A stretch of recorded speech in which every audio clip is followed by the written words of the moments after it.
संविधान के तहत एक भी काम नहीं हो रहा है। आए दिन अत्याचार, पापाचार, जो जुल्म पूरे देश में बढ़ता जा रहा है। बाबा साहब के संविधान की धज्जी धज्जी उड़ाई जा रही है।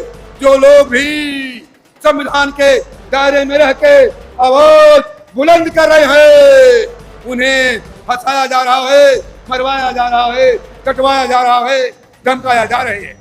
अरे कौन कहता है कि बाबा साहब अम्बेडकर के संविधान को प्रधानमंत्री जी नमन करते हैं? जो सरकार बाबा साहब की प्रतिमा, जो ऐतिहासिक प्रतिमा है, उसे हटा के एक साइड में कर सकती है, तो सरकार पर भरोसा करना हमारी बहुत बड़ी मूर्खता है। जुल्मी जब तक जुल्म करेगा, सत्ता के गलियारों से चप्पा चप्पा गूंज उठेगा जय भीम के नारों से। कि जो संविधान को छेड़ेगा, आप बोलेंगे मिट्टी में मिल जाएगा। जो संविधान को छेड़ेगा,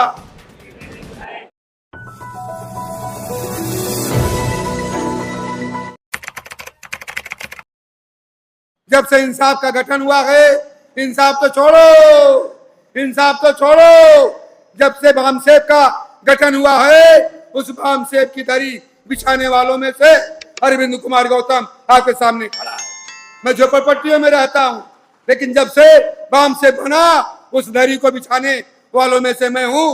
मैं बधाई देता हूं आप सबको कि आपने बड़ा अच्छा प्रोग्राम रखा है कि संविधान ही तमाम समस्याओं का हल है, समाधान है। साथियों, कौन कहता है कि संविधान किसके हाथों में है? संविधान में तो मूल अधिकार आपको दिया ही गया है। रोजी रोटी का अधिकार दिया गया है, मान सम्मान का अधिकार दिया गया है, आजादी का अधिकार तो दिया गया है। लेकिन ये संविधान किसके हाथ में है? संविधान किसके हाथ में है? संविधान किसके हाथ में है?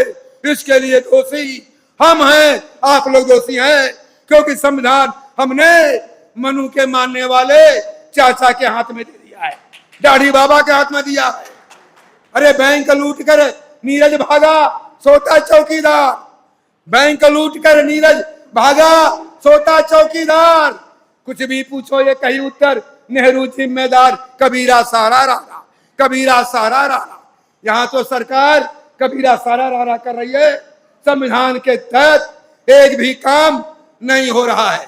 आए दिन अत्याचार, पापाचार, जो जुल्म पूरे देश में बढ़ता जा रहा है। बाबा साहब के संविधान की धज्जी धज्जी उड़ाई जा रही है। जो लोग भी संविधान के दायरे में रह के आवाज बुलंद कर रहे हैं, उन्हें फंसाया जा रहा है, मरवाया जा रहा है, कटवाया जा रहा है, धमकाया जा रहे हैं। अरे कौन कहता है कि बाबा साहब अम्बेडकर के संविधान को प्रधानमंत्री जी नमन करते हैं? अरे बाबा साहब की प्रतिमा जो संसद भवन में लगी थी, 3.5 लाख लोग, कोई सीआईडी हो नोट करे, 3.5 लाख लोग जेलों में बंद थे। बहनों ने जेलों में बच्चे पैदा किया, तमाम लोग अल्लाह ताला को प्यारे भी हो गए। तब जाकर एक कमेटी बनी, अब बाबा साहब का मूर्ति लगी, उसे आज की सरकार ने उसे सरकार ने तहस नहस कर दिया, हटा के वहां से एक साइड में कर दिया। जो सरकार बाबा साहब की प्रतिमा, जो ऐतिहासिक प्रतिमा है, उसे हटा के एक साइड में कर सकती है, तो सरकार पर भरोसा करना हमारी बहुत बड़ी मूर्खता है।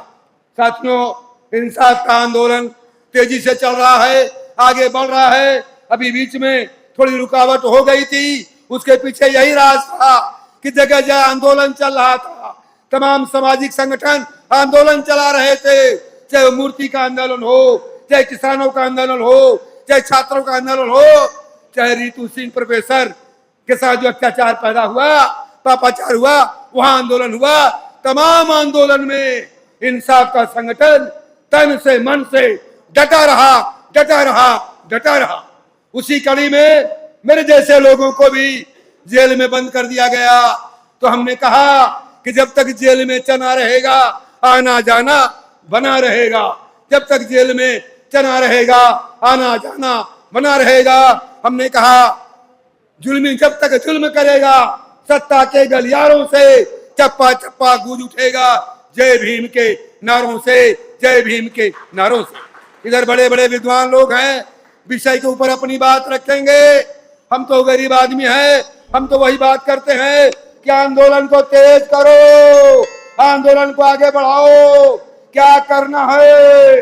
अरे खुदीराम बोस अगर 21 साल की उम्र में फांसी के फंदे को चूम सकता है तो अरविंद कुमार गौतम तो अब 63 साल का हो गया है, उसे किसी बात का डर भय नहीं है।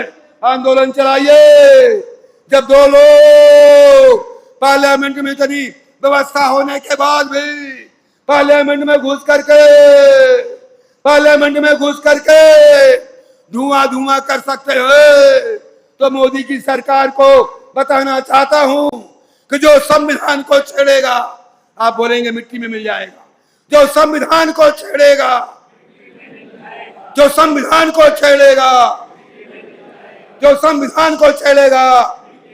इन्हीं शब्दों के साथ मैं समय आपका नहीं लेना चाहता। मैं तो ये कहता हूं कि लहू के चूसने वालों को जिंदा छोड़ देना है, दाहिना हाथ बायां पैर केवल तोड़ देना है। सताना है नहीं इनको, सताना है नहीं इनको, जलाना है नहीं इनको, खुराफाती इनकी आंख केवल फोड़ देना है।